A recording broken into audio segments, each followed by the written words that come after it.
Yes, well, as we get older and older, I'm 77 right now. You can't live forever, you know. So if this procedure I'm going to have to clean the blood doesn't work, then I've got probably a few more months to make it before my kidneys shut down, you know. So that's kind of why I'm kind of going along with the interview at this time. You're seeing that what you went through is just too important for people not to know about. Yeah. Yeah. Can you just, can we start at the beginning with your military career and just walk through what exactly your experiences were? Was drafted into the military and got into the U.S. Army. After that, I was sent to the Signal Training Center in eastern United States. What year would this be? 58. I went through the Signal Training course. And at that time, I went through the radio teletype course and also the cryptography course, crypto. They had 5 instructors that were getting out of military service. So they pulled the top 5 students, and I was 3rd in the class. So I got pulled as an instructor. Now, were you at this time also working yet for CIA? No. Not yet? No. After one day, my boss came to me, and he said, how would you like to, make some extra money? And I said, oh, money is good. So he's explained to me that he could put it through, would have to get a top secret White House Q clearance for the job, And I thought, boy, must be a pretty exclusive thing, And I said, well, what is this? And he said that I'm director for the CIA for Eastern United States, And I said, oh, I didn't know that. And he said, you weren't supposed to. After about 6 weeks, my security clearance came through, and I got my CIA card.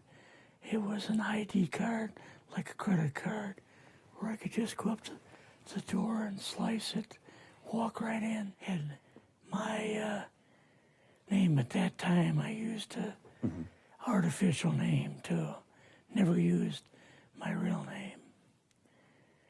I started working with him on the project he was on. And that was Project Blue Book, which was kind of partially a fraud. You're saying some of the Blue Book cases were completely fictitious? Yes.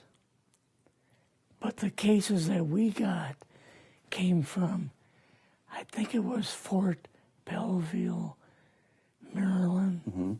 Fort Belvoir? Yeah. And it didn't come from the Pentagon, or it didn't come from CIA headquarters. But we would get reports about a certain sighting that they had in Mexico or Italy or something like that. And then we had people that would follow through on it, that would go out and interview the people to see if they were nutcases or if it was real, So they'd be going overseas frequently? Yeah, I wasn't, but I always stayed statewide. But the people we had working with us from the CIA would do that. We would get like a new report probably a couple times a week. I was coming into the Army fresh off the farm, so I really didn't have much knowledge of anything. But my boss filled me in on Project Blue Book and what they had found so far. as far as grays and aliens and the Roswell incident. How did you feel when this first got dumped on you? When you first learned about this? I was just kind of overwhelmed with all of this, you know. And I said to him, I don't know if I'm going to be able to be a judge of this type of thing. What's real, what's not, when I don't have much knowledge of it, you know. So... What did he say? He said, well, we have to build the information as we go, and you'll see how this thing is working out. And then the other thing is, of course, you really weren't able to tell family or close friends, obviously. No, I couldn't tell anybody. In fact, I had to take a vow that I wouldn't tell anybody. A lot of it for 40 years, and more of it for 50 years, which is up in 2010. You're doing all this crypto work. You're looking at images, photographs, video. It's 1958, maybe the fall of 58. What happened after this? At that time, the Project Blue Book thing kind of went pot, you know. If you remember, back in those days, they kind of declared it as a nothing, you know. Mm-hmm. Right. And they were telling the world all UFOs are misidentifications, hoaxes, balloons, psychological issues, whatever. Yes. Yeah. So my boss came to me and he says, we've both got a new assignment. And he says, oh, I said, where are we going? Oh, he says, we're going to the Capitol. We're going to be part of the Eisenhower push. He's trying to find out something about, all about these aliens that MJ-12 was supposed to find out, but never sent back reports to him. The MJ-12, the UFO control group, were they calling it MJ-12 at that time? Yes. They called us in, went into the Oval Office, and President Eisenhower was there and Nixon, and they said, we called the people in from MJ-12 from Area 51 and S4, but they told us that the government had no jurisdiction over what they were doing. So being a general, past general, you didn't tell them to go to hell without any real good reason, you know. Mm-hmm. So he said, I want you and your boss to fly out there. I want you to give them a personal message. And he says, I want you to tell them, whoever is in charge, tell them that to get in, they have this week, coming week, to get into Washington and to report to me. And if they don't, I'm going to get the First Army from Colorado, and we're going to go over, we're going to take the base over. I don't care what kind of classified material you got. We're going to rip this thing apart. Eisenhower was going to invade Area 51. Yeah, with the First Army. So you go out with your superior. Yes. You fly out. You land. What happens? Can you describe this whole process, what you saw? It took us the 13 or 15 miles south to S4 and like different garage door openings. Okay. And in these garage door openings, they had like different saucer crafts. The very first one had the Roswell Craft in. It was kind of crashed up, but apparently every alien that was in it died except for a couple. So you see the Roswell Craft, and what are some of the others that you see?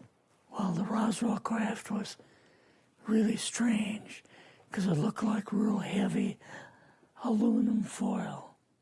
We could rock next to it, and you could rock it.